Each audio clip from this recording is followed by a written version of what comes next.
अदील करने वाला है नताशा से अब दूसरी शादी। मुस्तफ़ा को पड़ने वाला है एक बार फिर थप्पड़, वो भी अपने बाप से। दूसरी बार इसको बेकसूर थप्पड़ पड़ेगा तो मुस्तफ़ा इस दफ़ा खामोश नहीं बैठेगा। रुबाब लगाने वाली है इस पर चोरी का इल्ज़ाम। क्या मुस्तफ़ा खुद को बेगुनाह साबित कर पाएगा? रुबाब के साथ आगे चलकर क्या होगा? लेटेस्ट एपिसोड कैसी थी? आने वाली एपिसोड में क्या क्या होगा? इन सब सवालों के जवाब मैं आपको दूंगी आज की वीडियो में। इस बार शर्जीना और मुस्तफ़ा घर छोड़कर चले जाएंगे। इस बार शर्जीना के माँ बाप को भी खबर मिल ही जाएगी कि इनकी बेटी किस हाल में वहाँ रह रही है, और आज तक उसने कोई बात अपने माँ बाप से शेयर नहीं की। लेकिन आखिरकार इनको इस बात का अंदाज़ा हो जाएगा और सब पता चल जाएगा कि इनकी बेटी कितनी मुश्किल से वहाँ गुजारा कर रही है। मुझे ऐसा लगता है कि इस बार मुस्तफ़ा और शर्जीना को शर्जीना के माँ बाप सपोर्ट करेंगे। कभी मैं कभी तुम की लेटेस्ट एपिसोड में शर्जीना ने जो रुबाब और अदील को खरी खरी सुनाई और इन दोनों को इनका असली चेहरा दिखाया कि ये किस कदर लालची और 2 नंबर इंसान हैं, तो इनसे ये हजम नहीं हुआ, क्योंकि सच हजम नहीं होता। और वैसे भी रुबाब इंतहाई बदतमीज़ और मगरूर लड़की है, इसे अपनी दौलत का बहुत ज़्यादा गरूर है। वो शर्जीना और मुस्तफ़ा को बहुत ज़्यादा घटिया समझती। इस बार वो शर्जीना और मुस्तफ़ा से अपनी बदतमीज़ी का बदला लेने के लिए हर लिमिट क्रॉस करने वाली है। इसने 35 लाख घर में अपनी सास की अलमारी में रखवाए और अपनी सास से कहती है कि मैं आपके लिए गाड़ी खरीद रही हूँ, कुछ पैसे तो मैं पहले दे चुकी हूँ, बाकी के पैसे आप रख ले, 2-3 दिन के बाद देने हैं। वो खुद इन पैसों को मुस्तफ़ा के कमरे में रखवा देगी और अगली ही सुबह जब इसकी सास अलमारी देखेगी तो पैसे ना मिलने पर परेशान होकर सब घर वालों को बताएगी। तो रुबाब कहेगी कि मुस्तफ़ा और शर्जीना के कमरे की तलाशी ली जाए, लेकिन मुस्तफ़ा कहेगा कि आप में से कोई भी ऐसा नहीं कर सकता और ना ही हमारे कमरे की तलाशी ले सकता है। तो रुबाब कहेगी कि अगर तुम सच्चे हो तो मना क्यों कर रहे हो। रुबाब सब घर वालों को अपने साथ मिला लेगी। मुस्तफ़ा के रूम की तलाशी लेने पर सब रजामंद हो जाएंगे। अब जब मुस्तफ़ा और शर्जीना के कमरे से पैसे मिलेंगे, क्योंकि रुबाब ने खुद इसके कमरे में पैसे रखे थे, अब इन पैसों को देखकर मुस्तफ़ा पर कोई भी ट्रस्ट नहीं करेगा। हालांकि इसका सगा बाप भी इसी को कसूरवार समझेगा।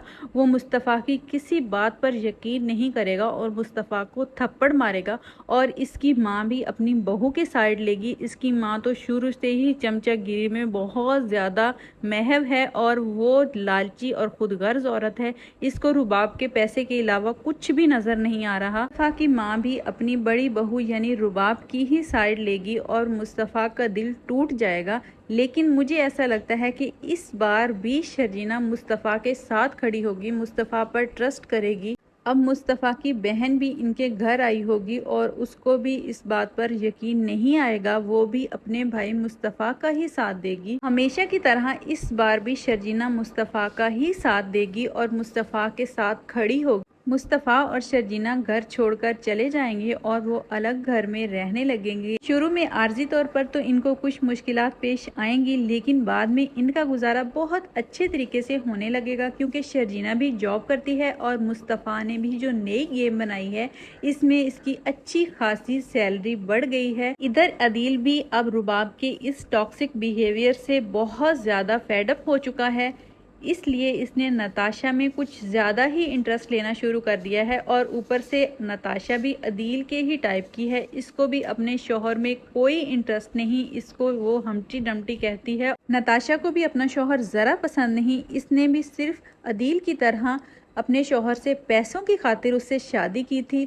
लेकिन अब वो बहुत जल्दी इससे काफ़ी सारी रकम हथिया कर इससे तलाक लेने वाली है और अदील से शादी करने वाली है। अदील और नताशा दोनों छुपकर शादी कर लेंगे। इधर अदील अब अपने माँ बाप को लेकर रुबाब के घर शिफ्ट हो जाएगा। यहाँ आकर रुबाब कुछ दिन तो इनके साथ ठीक रहेगी, लेकिन बाद में जो इनका हाल करने वाली है, इनको दिन में तारे नजर आने वाले हैं, क्योंकि वो अपनी सास को तो जान चुकी चुकी है कि ये किस कदर लालची और खुदगर्ज औरत है। अदील ने इधर छुपकर नताशा से शादी की हुई है। जैसे ही अदील का सच रुबाब के सामने आएगा तो अदील और इसके माँ बाप को धक्के देकर अपने घर से निकालेगी और इसकी माँ का तो हश्र खराब करने वाली है, क्योंकि इसकी माँ इंतहाई लालची औरत है और उसको बहुत जल्दी अब शर्जीना की कदर आने वाली है। जब रुबाब इनको धक्के देकर निकालेगी तब जाकर इनको मुस्तफ़ा और शर्जीना की कदर आएगी और इनको एहसास होगा कि ये शर्जीना और मुस्तफ़ा के साथ किस कदर नाइंसाफ़ी करते रहे हैं और ज़्यादतियाँ करते रहे हैं।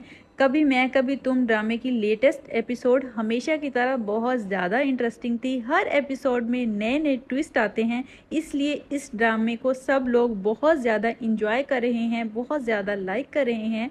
एक भी सीन बोरिंग नहीं होता। आपको इस ड्रामे में कौन सा करैक्टर सबसे ज़्यादा यूनिक और इंटरेस्टिंग लगता है? कमेंट सेक्शन में अपनी राय का इजहार करना बिल्कुल मत भूलिएगा। चैनल पर नए हैं तो सब्सक्राइब भी करते हुए जाइएगा। वीडियो अच्छी लगे तो लाइक भी ज़रूर कर दीजिएगा।